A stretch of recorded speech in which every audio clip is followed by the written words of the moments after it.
Welcome back to my YouTube channel. ನಾನು ಇವತ್ತು ಖಾರ ಶಂಕರಪೋಳಿ ಹೇಗೆ ಮಾಡೋದು ಅಂತ ತೋರಿಸ್ತಾ ಇದ್ದೀನಿ. ಮೊದಲಿಗೆ ನಾನಿಲ್ಲಿ 2 ಬೌಲ್ ಆಗೋಷ್ಟು ಮೈದಾ ಹಿಟ್ಟು, 1/4 ಬೌಲ್ ಆಗೋಷ್ಟು ಚಿರುಟಿ ರವೆ ಕೂಡ ತಗೊಂಡಿದ್ದೀನಿ. ನಂತರ 1 ಚಿಟಿಕೆ ಆಗೋಷ್ಟು ಅರಿಶಿನ, 2 ರಿಂದ 3 ಟೇಬಲ್ ಸ್ಪೂನ್ ಆಗೋಷ್ಟು ಅಡುಗೆ ಎಣ್ಣೆ ಕೂಡ ಸೇರಿಸ್ಕೊಂಡಿದ್ದೀನಿ. ನೀವು ತುಪ್ಪ ಕೂಡ ಸೇರಿಸ್ಕೊಬೋದು. ನಂತರ ಖಾರಕ್ಕೆ ತಕ್ಕನಾಗಿ 2 ಟೇಬಲ್ ಸ್ಪೂನ್ ಆಗೋಷ್ಟು ಖಾರ, ನಂತರ ಅರ್ಧ ಟೇಬಲ್ ಸ್ಪೂನ್ ಆಗೋಷ್ಟು ಉಪ್ಪು ಕೂಡ ಸೇರಿಸ್ಕೊಂಡು ನೀಟಾಗಿ ಹಿಟ್ಟು ಕೂಡ ಒಂದ್ಸಲ ಕೈ ಆಡಿಸ್ಕೊತಾ ಇದ್ದೀನಿ. ಸ್ವೀಟು ಶಂಕರಪಾಳಿಗಿಂತ ಸ್ಪೈಸಿಯಾಗಿ ಖಾರದ ಶಂಕರಪಾಳಿನೇ ತುಂಬಾ ಚೆನ್ನಾಗಿರುತ್ತೆ. ಇದು ತಿಂತಾ ಇದ್ರೆ ಇನ್ನೂ ತಿಂತಾನೆ ಇರಬೇಕು ಅಂತ ಅನಿಸುತ್ತೆ, ಅಷ್ಟು ರುಚಿಯಾಗಿರುತ್ತೆ. ಹಿಟ್ಟು ಕೂಡ ಕಲಿಸ್ಬಿಟ್ಟು ಕೈಯಲ್ಲೇನೆ ಉಂಡೆ ಕಟ್ಟಿದರೆ ಈ ಥರ ಉಂಡೆ ಆಗಿಬಿಟ್ಟು ಕೈಯಲ್ಲೇನೆ ಮುಟ್ಟಿದ ತಕ್ಷಣ ಹೊಡಿಬೇಕು, ಆ ಥರ ಕಲಿಸ್ಬಿಟ್ಟು ನಂತರ ಸ್ವಲ್ಪನೇ ನೀರು ಹಾಕ್ಬಿಟ್ಟು ಹಿಟ್ಟು ಕೂಡ ನೀಟಾಗಿ ಕಲಿಸ್ಕೊಬೇಕು. ಚಪಾತಿ ಹಿಟ್ಟಿಗಿಂತ ಸ್ವಲ್ಪ ಗಟ್ಟಿ ಇರಬೇಕು.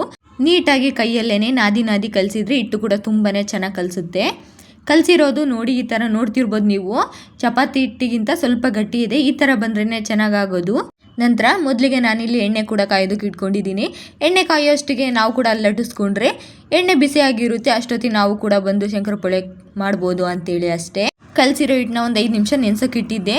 ಹಿಟ್ಟು ಕೂಡ ನೆಂದಿದೆ. ನೀವು ಇನ್ಸ್ಟೆಂಟಾಗಿ ಕೂಡ ಮಾಡ್ಕೊಬೋದು, ಇಲ್ಲ 5 ನಿಮಿಷ ನೆನೆಸಿದ್ರೆ ಸಾಕಾಗಿಬಿಡುತ್ತೆ. ಈ ಥರ ನಾವು ಚಪಾತಿ ಯಾವ ರೀತಿ ಲಟ್ಟಿಸ್ಕೊತೀವೋ ಅದೇ ರೀತಿ ಲಟ್ಟಿಸ್ಕೊಂಡ್ರೆ ಸಾಕು. ಸ್ವಲ್ಪ ಎಫರ್ಟ್ ಹಾಕ್ಬಿಟ್ಟು ಲಟ್ಟಿಸ್ಕೊಬೇಕು, ಯಾಕಂದರೆ ಚಪಾತಿ ಹಿಟ್ಟಿಗಿಂತ ಸ್ವಲ್ಪ ಗಟ್ಟಿ ಇರುತ್ತಲ್ಲ, ಅದರಿಂದ ನೀಟಾಗಿ ಲಟ್ಟಿಸ್ಕೊಂಡ್ರೆ ರೆಡಿಯಾಗಿಬಿಡುತ್ತೆ.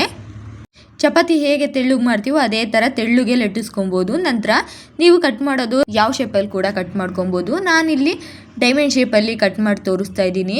ಒಂದು ಕಡೆಯಿಂದ ಸ್ಟ್ರೈಟಾಗಿ ಕಟ್ ಮಾಡ್ಕೊಂಬಂದು ಫುಲ್ ಕಟ್ಟಾದ ನಂತರ ಇನ್ನೊಂದು ಕಡೆ ತಿರುಗಿಸ್ಬಿಟ್ಟು ಫುಲ್ ಇನ್ನೊಂದು ಕಡೆನೂ ಅದೇ ಸ್ಟ್ರೈಟಾಗಿ ಕಟ್ ಮಾಡಿದ್ರೆ ಡೈಮಂಡ್ ಶೇಪಿಗೆ ಕಟ್ ಆಗಿಬಿಡುತ್ತೆ. ತೆಗಿಯೋ ಕೂಡ ಅಷ್ಟೇ ತುಂಬ ಈಸಿಯಿಂದ ತೆಗಿಬೇಕು, ಇಲ್ಲಾಂದರೆ ಚಪಾತಿ ಮಣೆ ಗಂಟಿ ಇರುತ್ತಲ್ಲ, ಬರೋದಿಲ್ಲ.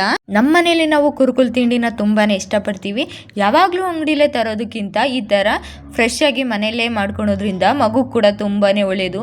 ನಾವು ಮಗುಗೆ ಹೊರಗಡೆ ತಂದು ಕೊಡೋದಕ್ಕಿಂತ ಅವರು ಯಾವ ಆಯಿಲ್ ಹಾಕ್ಬಿಟ್ಟು ಮಾಡಿರ್ತಾರೋ ಏನೋ ಗೊತ್ತಿಲ್ಲ, ಅದ್ರ ಬದಲು ನಮ್ಮ ಕಣ್ಣಾರೆ ನೋಡಿಕೊಂಡು ನಾವೇ ಮಾಡಿಕೊಂಡ್ರೆ ಟೇಸ್ಟೂ ಅಷ್ಟೇ ಚೆನ್ನಾಗಿರುತ್ತೆ. ನಾವು ಮಾಡಿದ್ದು ನಮ್ಮ ಮಕ್ಕಳು ಕೂಡ ಅಷ್ಟೇ ಇಷ್ಟಪಟ್ಟು ತಿಂತಾರೆ. ಅಷ್ಟೇ ಅಲ್ಲದೆ ಮನೆಗೆ ಗೆಸ್ಟ್ ಕೂಡ ಬಂದಾಗ ಇದನ್ನೇ ಸರ್ವ್ ಮಾಡಿಬಿಟ್ರೆ ತುಂಬಾ ಖುಷಿಯಿಂದ ತಿಂತಾರೆ. ಅಷ್ಟೇ ಅಲ್ಲದೆ ಸಂಜೆ ಟೀ ಜೊತೆ ಸರ್ವ್ ಮಾಡಿಕೊಂಡ್ರೆ ಅಂತೂ ಮಸ್ಟ್ ಅಂದ್ರೆ ಅಷ್ಟು ಚೆನ್ನಾಗಿರುತ್ತೆ. ತುಂಬಾ ಇಷ್ಟಪಟ್ಟು ಫ್ಯಾಮಿಲಿ ಎಲ್ಲ ತಿಂತೀರಾ.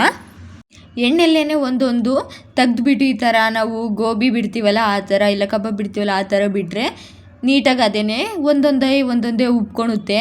ಲೋ ಫ್ಲೇಮಲ್ಲೇ ಒಂದು 5-10 ನಿಮಿಷ ಬೇಯಿಸ್ಕೊಂಡ್ಬಿಟ್ರೆ ತುಂಬ ಕ್ರಿಸ್ಪಿಯಾಗಿ ತುಂಬಾ ಚೆನ್ನಾಗಿ ಬರುತ್ತೆ. ಮನೆ ಮಂದಿ ಎಲ್ಲ ತುಂಬಾ ಇಷ್ಟಪಟ್ಟು ತಿಂತಾರೆ. ಶಂಕರಪೋಳಿ ಎಲ್ಲ ರೆಡಿ ಆದಮೇಲೆ ಒಂದು ಏರ್ ಕಂಟೈನರ್ ಬಾಕ್ಸಿಗೆ ಹಾಕಿ ಇಡೋದ್ರಿಂದ ತುಂಬ ದಿನ ಸ್ಟೋರ್ ಮಾಡ್ಕೊಬೋದು. ಕನಿಷ್ಠ ಪಕ್ಷ ಒಂದು 15 ದಿನವರೆಗಾದ್ರೂ ಸ್ಟೋರ್ ಮಾಡ್ಕೊಂಡು ತಿನ್ಬೋದು. ತುಂಬಾ ಚೆನ್ನಾಗಿರುತ್ತೆ, ಕ್ರಿಸ್ಪಿಯಾಗಿ ಅವಾಗಲೂ ಕೂಡ ತುಂಬಾ ಚೆನ್ನಾಗಿರುತ್ತೆ. ನೀವು ನೋಡ್ತಿರ್ಬೋದು ಎಷ್ಟು ಕ್ರಿಸ್ಪಿಯಾಗಿ ಬಂದಿದೆ ಅಂತೇಳಿ.